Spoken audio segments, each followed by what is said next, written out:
Hello everyone. In this video lecture, I'm going to discuss the overarching subjects of grief, memory, and history, and the interplay between these three central subjects inside Come Thou Tortoise. We gain insight into grief or loss, the demands of the moment as Audrey comes to terms with the loss of her father, and works through the complex emotional realities of that loss, and its impact on her recollections. The novel presents us with an extended commentary on these three subjects that's going to be evolving over the course of these various different sections that we're going to be reading. I'm going to be giving you a kind of overview of this material. By this point, you've clearly seen that the novel is fragmentary in nature. Audrey's reflections and recollections are presented to us in this obscurant haze of confusion and disorganization. One of the reasons for this technique on the part of the author is that she's attempting to emulate, on the level of the structure of the novel and the narration, the style of prose, and the approach to the voice of the narrator, the effects of grief and loss. As Audrey herself observes earlier on in the novel, it's so incredibly easy for us to be pitched out of our geography. When she reflects on flying in the plane, returning home, and moving from one location to another, she acknowledges that it's the physical location, the geography, the physical places around us that give shape and definition to our lives. So much of who we are derives from the structures of organization and even just the landscape around us. We are impregnated with it. We take it in and we internalize just the landscape. So, for instance, if you're, in the most basic sense, living in a bleak and barren desert, in some sense, that's going to cognitively precondition you to certain modes of thought. Your moods, your attitudes, and perspectives on the world will naturally be influenced and determined by the environment that you see around you, even in subtle and unconscious fashions. Whether you look outside every day and you see a snow-white blasted landscape, you see a desert landscape, or you see a concrete jungle, all of those things are going to impress themselves upon your psychology and influence you. But if we are, in some sense, the product of the physical environment in which we find ourselves, in the end, it's easy for us to be pitched out of who we are. It's easy for us to be transformed into someone else by simply removing us from the physical environment in which we grew up or in which we live and placed into another location. That reality about the overdetermining influence of environment is also couched in a physiological understanding of the brain and the mind as being analogous or, in fact, identical. In other words, just as it's very easy for us to be pitched out of who we are, to leave that familiar surrounding and thus be transformed into a new person, so too is it easy for us to be pitched out of our own geography and transformed to become somebody new because of minute physiological changes. After all, when she mentions that and makes a direct comparison between the physical environment around us and the physical environment of our own bodies that house us, that are us, she's thinking about it in terms of what has happened to Walter Flowers, her father. He has been pitched out of his own body. He's suffered that traumatic brain injury that has resulted in him going brain dead and then going into a coma and dying. So, the entire novel is very much concerned with the relationship between physical environment and how it shapes us and how it metaphorically represents that in terms of Walter Flowers' loss. The confusion that surrounds that loss finds expression in Audrey's rambling, meandering reflections.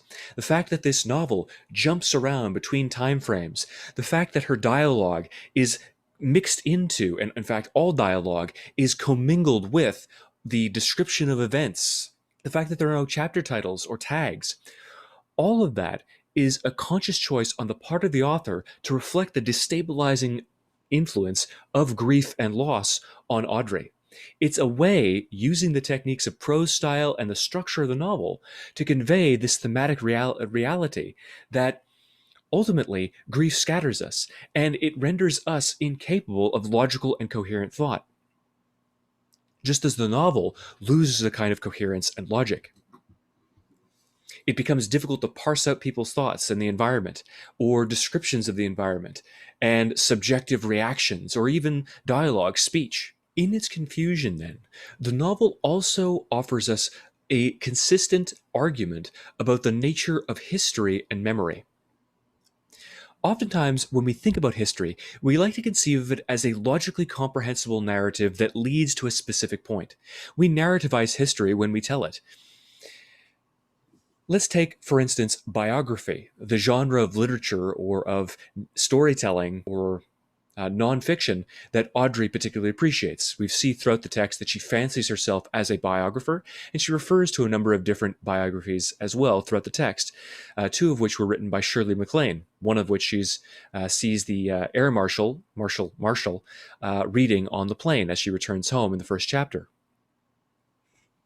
In a biography, and even in the description of historical figures to whom you have been exposed, likely in your education and history courses, ultimately, everything seems to be oriented around some end goal. There's a teleology or a philosophy of end goals or purposes to things. When you think of Charles Darwin, or you're reading a biography of Charles Darwin, or you learn about him in a class on biology or the like, you listen to his life story as if everything in his life was oriented around that end goal of, let's say, developing his theory of evolution. That story of his life is presented to you in such a way as to highlight those aspects of his life story and those experiences, like the death of his child or his explorations on the Beagle. All of it orients around that one development of the theory of evolution. Now, he's just an example, but in the end, all of us tend to do that when we're thinking about Shakespeare and we're looking at his life. We're interested in the story of his life insofar as it informs his works. It's as if the works that he produced were the ultimate goal of his life, and we're interested in the events of his life read through that accomplishment, or read through this kind of process of biographical criticism in order to get to that end goal. Human beings, as we construct history, whether that's the history of one person or of a nation, like to create easily comprehensible, logically structured narratives that have a beginning, middle, and end. Stories and the things that we conceive or the ways in which we conceive of people are not just disjointed random collections of stuff that happened or events. No, we take each of those events and read meaning into them. We restructure them. We orient them around some kind of logical, cohesive, central narrative that we want to tell. When we look at somebody's life, we look at it through the lens of what we perceive to be the purpose of that life. When we look at a national conflict, ultimately we read the conflict of, let's say, World War II, the battle between the Axis powers and the Allies, through the ending of it. We take this totalizing picture of it and yoke all the events together into a kind of cohesive narrative. We take events and make a plot. That's how we like to conceive of things.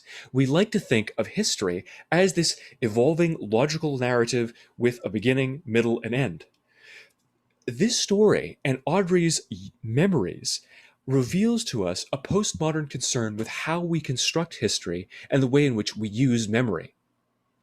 Ultimately, the stories that we tell about the past, this text is going to be telling us through its structure and through our interpretation of Audrey's character, is exactly that, a construct. The past, history, and memory do not have a kind of logical ordered structure. They don't have a purpose or an end goal. This story, in its presentation of Audrey's experiences, her confused, rambling, meandering recollections of the past, her inability to organize her thoughts and organize her own history into some sort of, well-ordered, well-structured, evolving narrative, is a reflection on the reality of the past.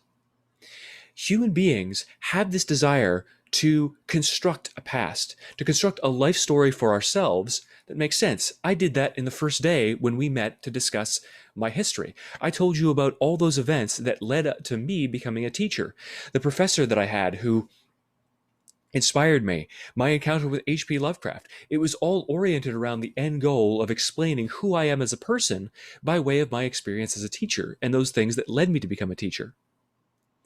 In other words, we selectively pull out the aspects of the past that make sense within the larger story that we want to tell. So when we look at history, whether we're constructing that for a history textbook about World War II, whether we're looking at it through the lens of a great figure in his life and his achievements like Charles Darwin, or we're looking at it through my own experiences of my life as I retold it to you, we are always selectively editing and looking at events through the contemporary lens of current experience. If I wasn't a teacher, I would be telling you a completely different story of my own life. And I'd be looking back at, let's say, that professor who inspired me to become a teacher in a completely different way. Suddenly, if I wasn't a teacher, I wouldn't be looking at him as the man who inspired me to become who I am today. I'd be looking at him as a good teacher that I once had. Fundamentally, that history, as I told it to you, and the history that's recorded, would have been completely different, simply because of where I am and who I am in the moment as I look back at that past and fit it into a narrative. This story, as Audrey struggles to try to make sense of her past and make sense of a world that's completely transformed by the loss she has experienced, she's in this radically new headspace and a radically new world that doesn't have her father in it, demonstrates to us how impossible it is for us to actually construct a cohesive, true history. Audrey might be obsessed with biography and history. She might be obsessed with trying to construct these logical, developmental stories of people's lives by reshaping the past, viewing the past through the lens of the present and the current needs, demands, concerns, and the like, in order to fit it into this evolving narrative. But she can't do it.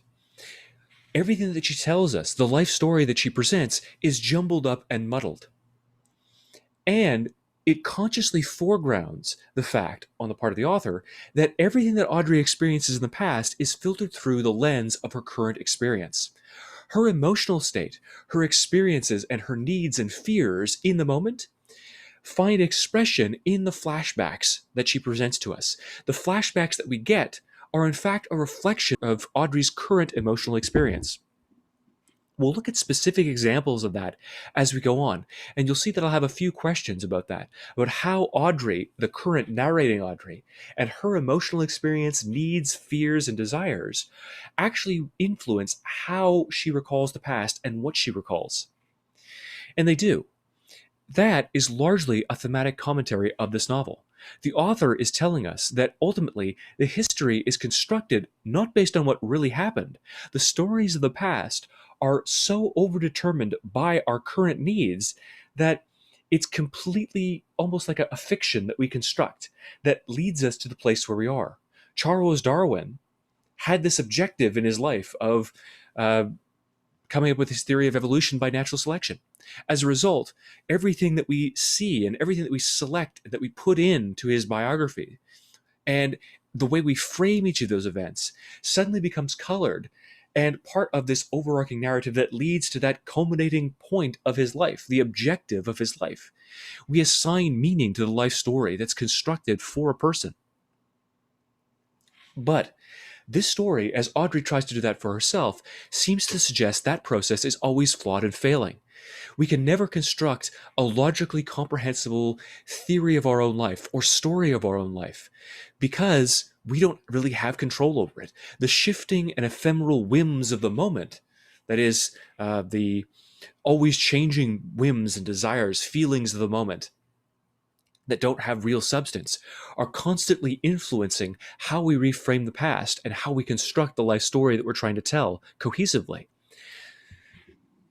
One of the reasons for that is grief. Any kind of excessive emotional experience, such as loss and the grief associated with it, is ultimately going to transform that past narrative. It's going to throw the entire conception of the world at this moment into question. Any moment of crisis or great loss or the like does.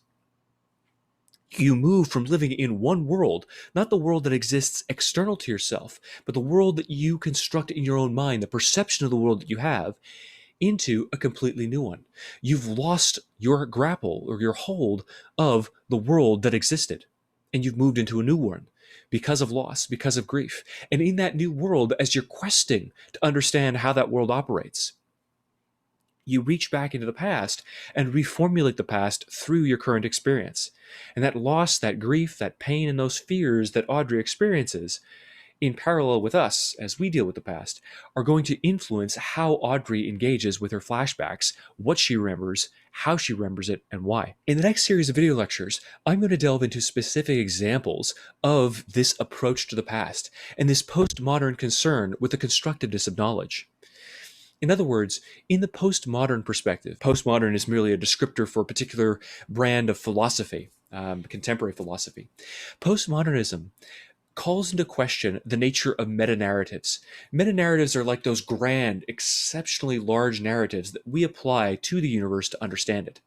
So for instance, in the 90s, the West had this meta-narrative of progress, that everything in the world, all human civilization and society, was developing towards this pinnacle of civilization and civility in the form of democracy and capitalism that seemed to be ascendant in the mid-90s.